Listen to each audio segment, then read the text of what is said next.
आओ तुम्हें एक दोस्त की दास्तां बताऊं।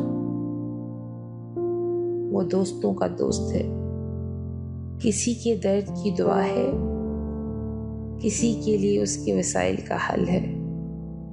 वो सबसे मिलकर भी सबसे अलग है, खुद को खुद में रखता है हर वक्त, इस सोच में कि कोई उसे जान न ले। उसकी मोहब्बत की दास्तां को पहचान न ले। आज भी वो अपनी मोहब्बत की याद में चूर रहता है, शायद इसलिए अपने आप को वक्त में डालकर हर वक्त मसरूफ रहता है।